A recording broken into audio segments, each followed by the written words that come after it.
The text arrived at 6:47 p.m. on a Friday, piercing the quiet of Graham Mercer's small studio apartment like a gunshot. "Come Sunday or I burn your stuff." Not joking. Graham stared at the phone, frozen, the words burning themselves into his mind. Kendra, his ex-wife, the woman who had taken his house, half his savings, and most of his time with his children. She had a way of puncturing his life with precision. And this text, this threat, was no exception. He hadn't seen it coming, not this. She had been difficult since the day he moved out, denying him access to school events, interfering with visitation, making whispered, poisonous comments to their children. But threatening to destroy his possessions? That was new. For a long moment, Graham did nothing. His fingers hovered over the phone as if touching it might somehow make it go away. He thought of waiting until Sunday, the day Kendra demanded. He could follow her rules. Collect his belongings, keep the peace, show up under her contemptuous gaze, and take what was his. But he didn't wait. Something had shifted inside him. Something raw, primal, a truth he could not name or explain to lawyers or a family court judge. His daughter, Sophie, had died 10 months ago. 6 years old, the light of his life. The official ruling had been accidental death. She had fallen down the stairs. A tragedy, the sort of misfortune that befell families every day. He had never believed it. The certainty in his gut screamed otherwise. And then there was Caleb, his son. His 9-year-old son who no longer looked at him when he spoke, who flinched at hugs, who had become distant in ways Graham couldn't parse. Something dark had seeped into that house. And the thought of leaving his children alone with Kendra and her new boyfriend, Ray Dunlap, made his blood run cold. So, Saturday night, he drove over. The streets were quiet. Autumn leaves skittering across the curb as he parked down the street. The house was ablaze with light. Music thumped through the walls, laughter spilling into the yard. His old house, the one he had paid a down payment on in 2015, the one where Caleb had taken his first steps and Sophie had learned to ride her bike in the driveway. It was not his anymore. Ray's black pickup sat next to Kendra's SUV. Graham barely noticed. He didn't care about her lies, her affairs, or her new life. He cared about his children, and something inside him screamed that he needed to see for himself. He moved to the side of the house, toward the small basement window half covered by a dark curtain. The gap in the fabric revealed a glimpse of the concrete floor below. And then he heard it, soft, muffled, desperate. A child crying, not inside the house, but below. Graham's heart slammed against his ribs. He pressed his face to the glass. Caleb, 10 years old, sitting on the floor. His wrist handcuffed to a copper pipe. Shaking. Quiet sobs that carried the weight of fear born from months of learned silence. Graham's breath caught in his throat. He couldn't move, couldn't process what he was seeing. Then the lock at the back of the basement came into focus, the one he had installed. Years ago, it had always been flimsy, just enough for safety. He didn't hesitate. He ran to the door and kicked it. Hard, once, twice. On the third strike, it splintered. The scent of dust and cold concrete hit him, mingled with something sour, metallic. His knees buckled as he dropped to the floor, eyes meeting Caleb's. "Dad?" The whisper was so small, so fragile, it broke something inside him. "I've got you, buddy," Graham said, though his hands shook violently. He knelt, examining the handcuff attached to the pipe. Police-style metal, standard buy-anywhere steel cuffs. Too strong for his knife, but he could work on the chain. "Dad, hurry." "They'll hear you." "Let them come," he muttered, sawing at the chain with all the force he could muster. Each second stretched a small eternity. Sweat ran down his forehead, mixed with blood from the knife biting into his palm. Finally, the chain gave way. Caleb fell into his arms, trembling violently. Graham pulled him close. Then he saw it. A second pipe. Smaller cuffs dangling. The perfect size for a 6-year-old. Dark stains on the concrete beneath, and above it, carved into the unfinished wooden ceiling beams. Sophie was here. Below the words, tally marks. Groups of 5, 47, 47 days. Graham could not breathe. The basement narrowed into a single horrible truth. His daughter had been chained, abused, alone. "Dad, don't look," Caleb whispered. But Graham had to. He had to know. The basement That's smelled it. Nice of damp form. concrete, Watch this one. dust, Go for it. and something else. Perfect. Great job. Something acrid, lingering, like fear and neglect pressed into the air itself.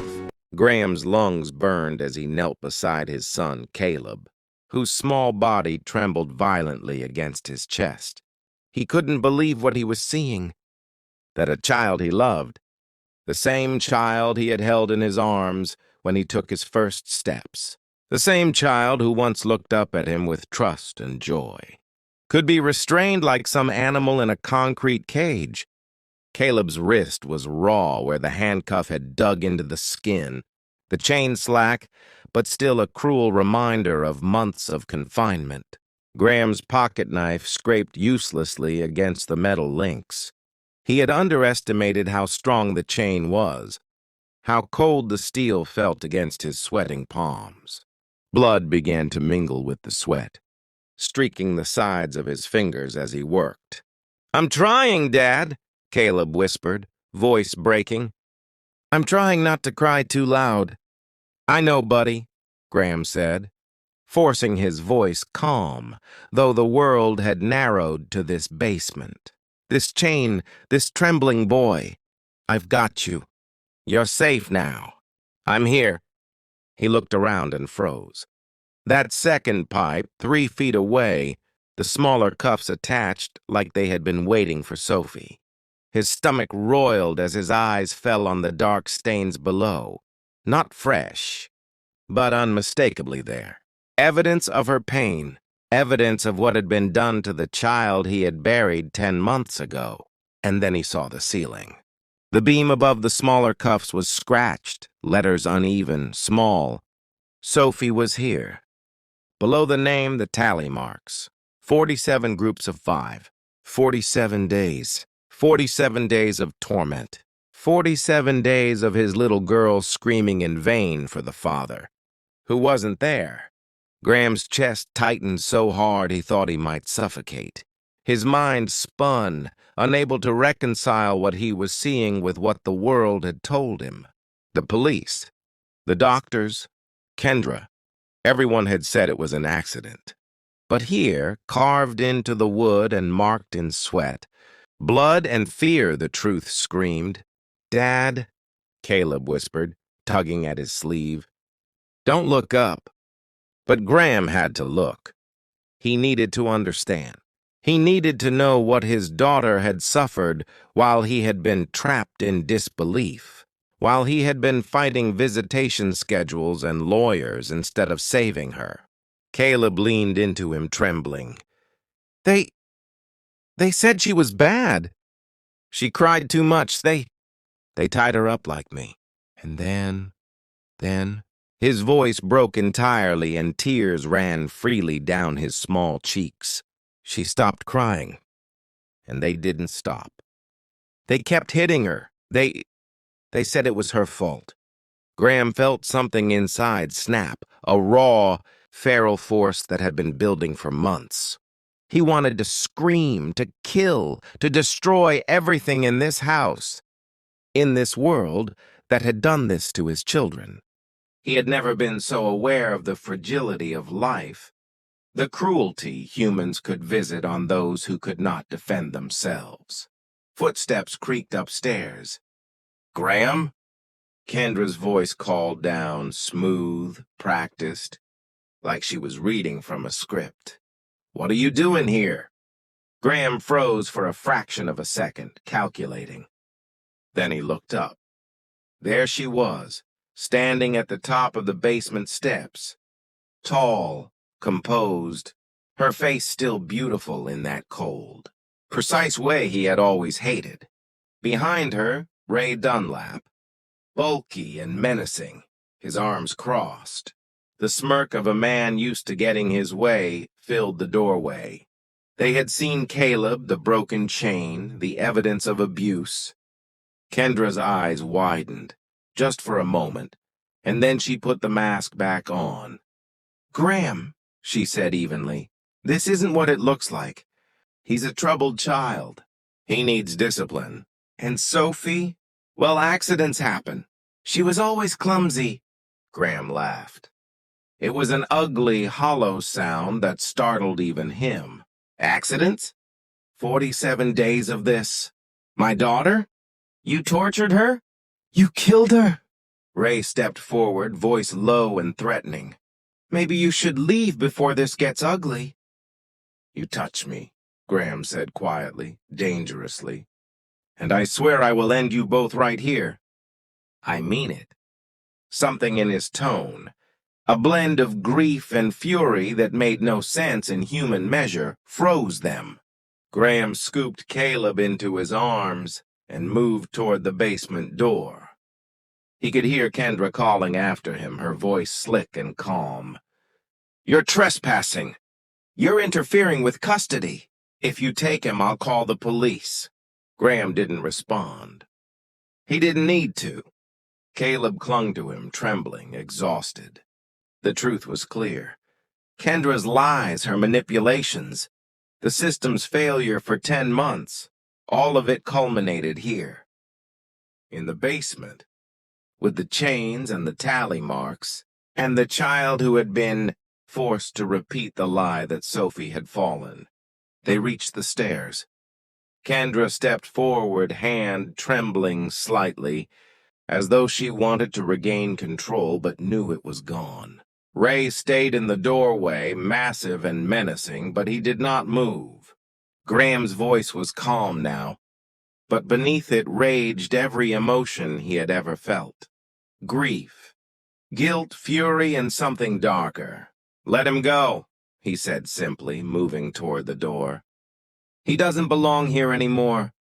Kendra's composure cracked for the barest instant.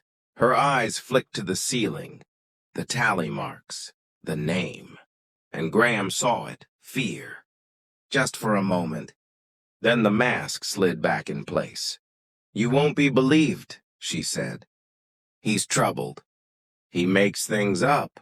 There are records, therapists, school counselors. Everyone knows he's a difficult child." Graham didn't respond. He didn't need to. The evidence was here, carved into wood, stamped into concrete, marked on Caleb's small, shaking body. No one could ignore it. Outside, the night waited. The streetlights cast a pale glow over the driveway as Graham carried Caleb into the cool night air. He did not look back. Not at Kendra, not at Ray, not at the home that had been theirs and had become a prison. Every second had been etched into Graham's mind. Every cry, every mark, every moment of Sophie's final days. And he would carry it all with him forever. For now, all that mattered was the boy in his arms. The child who had survived what no child should ever endure. "Dad," Caleb whispered, still trembling. Will she come after us?" Graham hugged him tighter. "No, not ever. You're safe now, I promise. I'll never let anyone hurt you again." And for the first time since he had seen his daughter's body in the hospital 10 months ago, Graham believed it, that somehow, some way they could be safe. The basement lay behind them, silent except for the echoes of its horrors. But the night was theirs now, and Graham would never let it happen again. Graham's heart pounded as he carried Caleb out of the basement, down the narrow back steps and into the cool night air.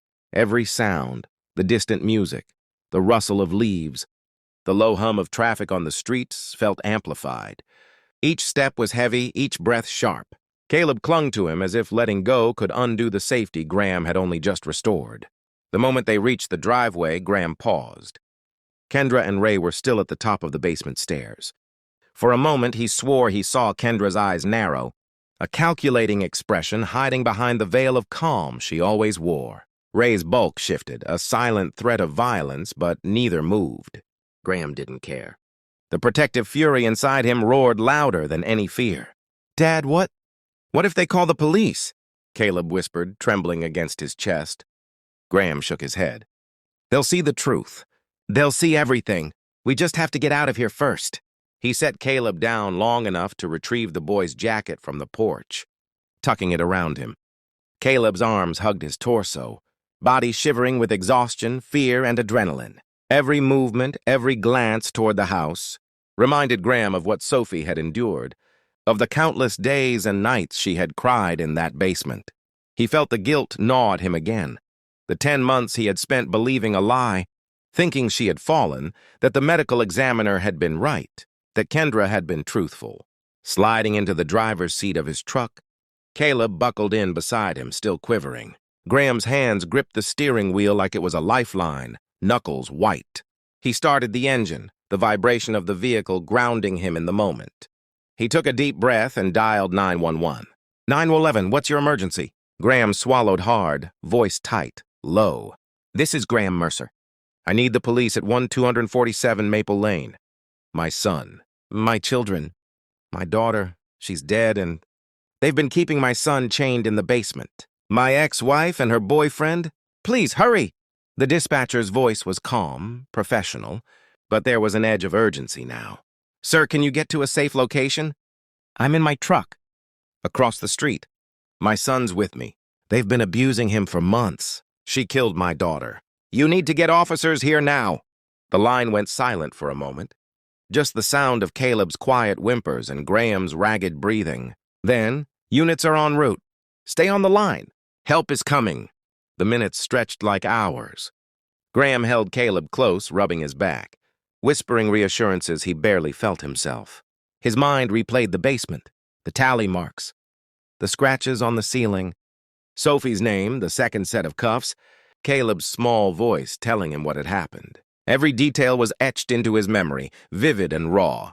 Finally, the wail of sirens cut through the night. Police cars, lights spinning red and blue, approached the house from both directions.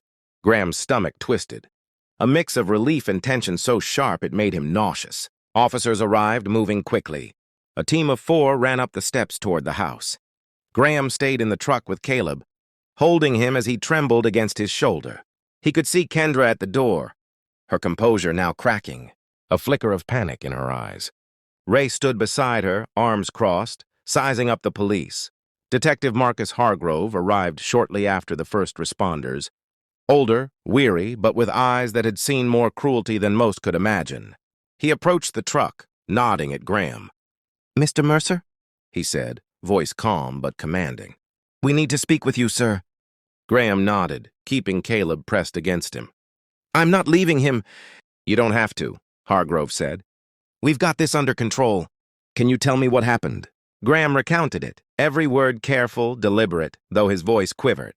He told of the basement, the handcuffs, the pipe, the second set of cuffs for Sophie, the scratches on the beam, the tally marks, the 47 days. Hargrove listened, silent, letting Graham's grief and fury pour out. When he finished, Hargrove's eyes were heavy. I've been a homicide detective for 23 years. I've seen children hurt in ways that should be impossible to imagine. I thought I'd seen it all. I was wrong. We're taking them in, both Kendra and Ray. We're reopening the case on your daughter. Emergency custody of your son will be granted immediately. Graham's chest tightened. Relief and terror collided. He hadn't known what to expect. Hadn't known if the system would protect Caleb, if anyone would believe him after months of lies and legal maneuvering. They'll see the basement, Hargrove said. Every piece of evidence. Every mark. Every scar. You did the right thing by coming here tonight. Graham sank back into the seat, Caleb still trembling against him. I should have known. I should have... His voice broke. No, Hargrove said gently. The people who did this were careful. They fooled doctors, therapists, social workers. You are not responsible for their deception. You're here now. That's what matters. Graham nodded, pressing his forehead against Caleb's hair. The boy's small body was warm against him, but frail and fragile in ways that terrified Graham. He remembered the hospital, the funeral, the calls from the medical examiner, the lies he had been told. And now, finally, he could hold his son without fear that he was leaving him behind. Police officers escorted Kendra and Ray out of the house. Kendra's face was pale, her lips pressed in a tight line. Ray looked defeated, his earlier menace gone. Both were placed into the back of squad cars. handcuffs clicking like the final notes of a grim symphony. Caleb stirred, opening his eyes slightly. "Dad?" "I'm here, buddy," Graham whispered. "I'm right here." Hargrove motioned for Graham to come to the house for further questioning. Graham kept his hand on Caleb's shoulder, reluctant to move. Knowing every second with his son mattered, officers began photographing the basement, documenting the evidence. The tally marks, the scratches on the beam, the chains, the cuffs, the stains, everything was being recorded. Hargrove crouched beside Graham and Caleb. "We're going to take statements. We'll get him the care he needs. Trauma specialists, therapists. And your daughter's case, we'll have a forensic pathologist. Review her body with fresh eyes. This time, nothing will be missed." Graham's throat tightened. 10 months of grief, 10 months of frustration, 10 months of helplessness. It all condensed into that moment. He whispered to Caleb, "We're going to be okay now. I promise. We'll make sure they can't hurt you again." Caleb pressed against him, silent, exhausted. The weight of months of terror lifted slightly, replaced by the fragile safety of his father's arms. Graham held him as sirens faded into the distance. As the cool night air pressed around them, as reality settled in, he thought of Sophie, of the months she had suffered while the world had believed in an accident. He thought of the ceiling, the tally marks, the chains, and the second set of cuffs. He thought of everything he had failed to see. And yet, for the first time, he felt a spark of hope that the system finally would see, would understand, would act. The night stretched on, calm but tense. Graham held Caleb tight, feeling the boy's body slowly relax as emergency responders worked inside. It was over for now. The horrors of the basement were behind them, and Graham promised himself over and over that he would never allow this to happen again, that he would protect his children with every ounce of strength he possessed. For the first time in nearly a year, he believed that maybe, just maybe, he could keep that promise. The following days passed in a blur of police interviews, forensic examinations, and paperwork that seemed endless. Graham felt like a ghost moving through, a life that had suddenly shifted into an impossible, surreal nightmare. Caleb stayed with him, his small frame still trembling from the horrors of the basement, while detectives, child protection specialists, and trauma counselors worked around them. Graham barely noticed the hours passing. His mind was occupied with Sophie, with the tally marks, with the handcuffs, with the reality that the system had failed them for 10 months. Detective Marcus Hargrove took the lead. He was methodical, deliberate, precise, and for Graham, that was a small comfort. The first step was documenting everything in the basement. Photographs, measurements, sketches, every detail of the concrete floor, the copper pipes, the scratches on the beams, the smaller child-sized cuffs, and, of course, the tally marks. The room was treated like a crime scene, every inch measured and recorded. "It's meticulous," Hargrove said one afternoon, crouching beside Graham as they reviewed photographs. The first responders didn't see the ceiling, didn't notice the scratches above the second pipe. "You found the key piece of evidence? That's why you're here and your children are safe." Graham nodded numbly. He barely processed the words, his mind replaying the basement over and over. Caleb's small, trembling body, the muffled sobs, the way Sophie's name was carved above the second set of cuffs. "I keep thinking about Sophie," he said, voice tight. "The way she was scared, the way she asked for me." Hargrove placed a hand on his shoulder. "We're going to make sure what happened to her comes to light. She didn't die by accident. That's clear now." Next came the exhumation. Graham accompanied the funeral home staff as Sophie's casket was carefully opened, the coffin treated with reverence, each movement slow, deliberate. He felt a hollow ache in his chest, a mix of grief and rage as Dr. Helena Cruz, a forensic pathologist, approached. Her face was professional but lined with the recognition of the horrors she had seen. "She'll be examined with fresh eyes," Hargrove explained. "We're looking for signs of prolonged abuse, patterns, anything that would confirm what we already suspect." Graham knelt beside the casket, hands trembling, heart pounding, as Cruz began her work. The weeks leading up to the examination were a torturous mix of waiting and recollection. Every detail Graham could remember. The way Kendra had smiled at him after leaving the house.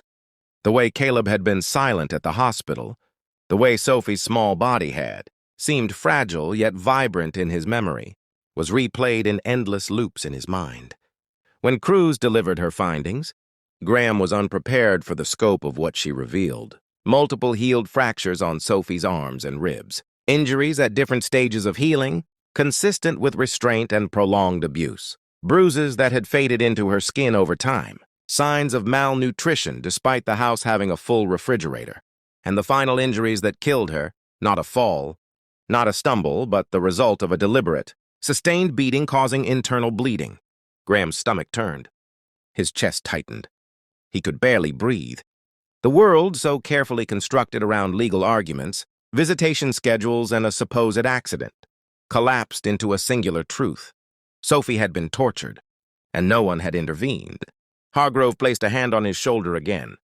"We've upgraded the charges," he said, voice low. "First-degree murder, premeditated, aggravated by the age of the victim and the extended period of abuse. They're going to prison. They're not getting out." Graham nodded numbly, relief and grief colliding in his chest. But the investigation was far from over.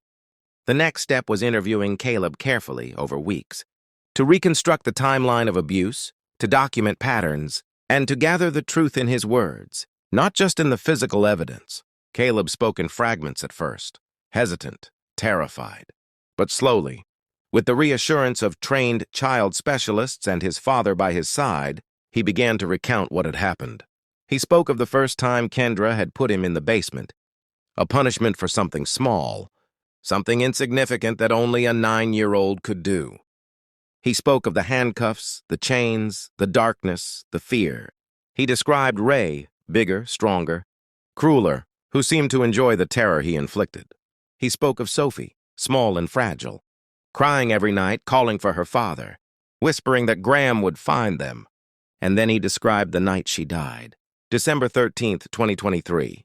She had wet herself, terrified and restrained. Ray had become furious and beaten her relentlessly, ignoring her pleas, ignoring her life. Kendra had told Ray to stop, not out of care, but out of self-interest. Then they staged the scene, called 911, and claimed it was an accident. Graham's mind reeled. The images Caleb painted were impossible to forget.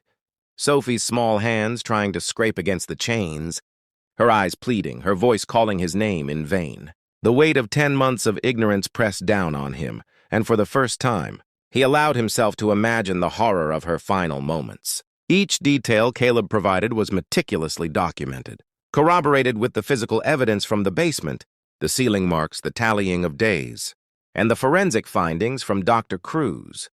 Patterns emerged: prolonged restraint, progressive abuse, systematic starvation, and finally, the deliberate. Hargrove looked at Graham after one particularly long session. "This is hard. For both of you. But every piece of this matters. Every detail you and Caleb provide helps ensure justice. Sophie will not be forgotten, and no one else will be able to lie about what happened." Graham's voice was hoarse. I don't know if I can live with knowing what they did for so long, and that I didn't see it sooner, that I buried her thinking it was an accident." "You did what you could," Hargrove said firmly. "You're here now. You saved your son. You found the key evidence. That counts for more than you realize." And then the legal process began. Kendra and Ray were charged with first-degree murder, aggravated child abuse, and prolonged torture. Hargrove coordinated with prosecutors, forensic specialists, and child welfare authorities to ensure the evidence was irrefutable. Statements from Caleb, photographs of the basement, forensic reports, and Dr. Cruz's findings all converged into a case too strong to deny. Through it all, Graham remained by Caleb's side, holding him through nightmares, therapy sessions, and the small, terrifying steps of recovery. He watched as his son began to process the trauma, learning that not every adult would harm him, that safety could exist, that the father who had been absent in presence, if not in heart, was now unwaveringly there. Even as Graham rebuilt his life around Caleb, he felt the shadow of Sophie's absence. He held on to her memory, the tally marks, the ceiling inscription, and every detail of the basement as reminders of what had been lost and what had been saved. The investigation moved fast, faster than Graham could have hoped. The arrest, exhumation, and forensic reports left no ambiguity. The world that had once believed in an accident was confronted with the reality. Sophie had been murdered, Caleb had been abused, and justice, long delayed, was finally moving forward. Graham spent the nights replaying Caleb's stories, reconstructing every detail, remembering the small cues he had missed, the subtle signs of distress, the hollow looks in silence, and with each recollection, he promised himself and Sophie that no child under his watch would ever suffer. The weeks following the arrest of Kendra and Ray were a strange, surreal blur for Graham and Caleb. Life moved on in a way that felt both ordinary and impossible. The school continued, the seasons changed. The world went about its business as though nothing had happened. And yet, for Graham and Caleb, the world had shifted irreversibly. Their lives had been pulled from one reality into another, a dark and harrowing one, and the work of rebuilding would be slow, painstaking, and never complete. Graham had assumed that the arrest, the exhumation, the evidence, and the charges would bring immediate relief. But it did not. Relief was there, in fragments. When he looked at Caleb and saw that the boy was safe. When he saw the first signs of recognition and trust returning to his eyes. But the weight of knowing what had happened to Sophie, the months of missed signs, the months he had spent in disbelief, remained like a physical weight pressing against his chest. The legal proceedings began almost immediately. Prosecutors met with Graham and Caleb to prepare statements, to ensure the boys' accounts of abuse were accurately documented. Each session was carefully orchestrated with trauma specialists present. Caleb, for all his courage, still flinched at raised voices and sudden movements. But he told the truth.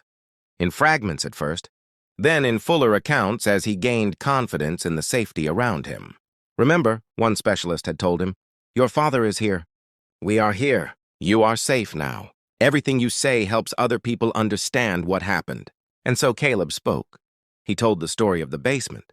The first handcuff, the chains, the second set of cuffs where Sophie had been held, the tally marks, the cries, the punishments, and the night Sophie had died. He told of Ray's cruelty, of Kendra's complicity, of the lies he had been forced to repeat to police and medical professionals. Each detail, each small moment of terror, added to a mountain of evidence that prosecutors would use in the upcoming trial. Graham sat beside him through each session, holding his hand, rubbing his back, whispering reassurances. "You're safe now," he would say, and though Caleb nodded, his small hands gripping Graham's arm, it was clear that safety was a concept that would take years to truly grasp. Outside the sessions, life began to take tentative steps toward normalcy. Graham returned to work, installing HVAC systems as he had before, finding a rhythm in the physical labor that allowed him to release some of the tension coiled tight in his chest. But even there, the shadow of Sophie's death and Caleb's abuse was never far. Every moment with his son, every bedtime story, every conversation, was a reminder of what had been lost and what had been saved. Caleb began attending therapy regularly.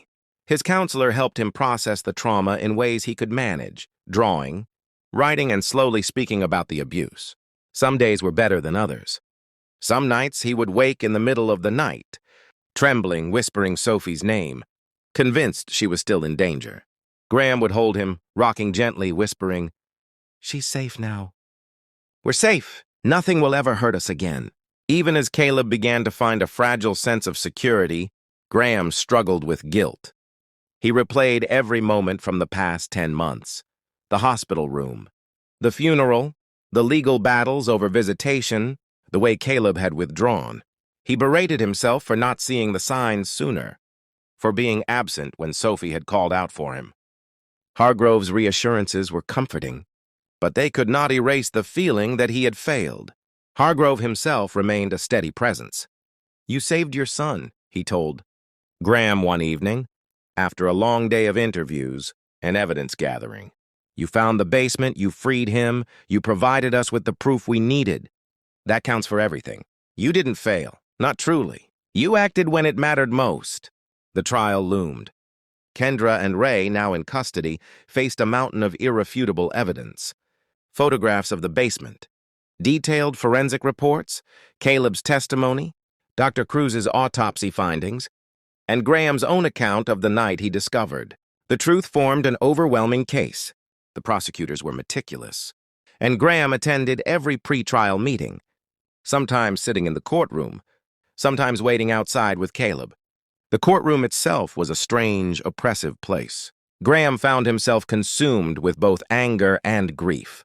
He could see Kendra's face, her composure cracking occasionally, the faintest flicker of panic in her eyes, while Ray remained sullen, his earlier bravado extinguished. The testimony of Caleb was carefully managed, his words rehearsed and supported by his counselor to ensure he was protected from re-traumatization, while still conveying the truth. When the trial began, the case unfolded like a carefully plotted story of horror. The prosecution presented the timeline of abuse, corroborated by forensic evidence, witness statements, and photographs. Every detail, the tally marks, the scratches on the beam, the copper pipe restraints, the malnutrition, and was laid bare. Graham watched as Caleb's bravery shone through, as the courtroom absorbed the reality of the months of abuse and the murder of a 6-year-old child.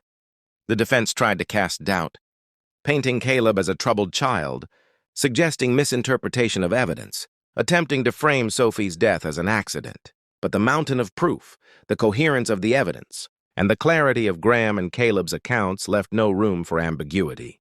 The jury could not ignore the physical evidence, the scars, or the timeline of torture.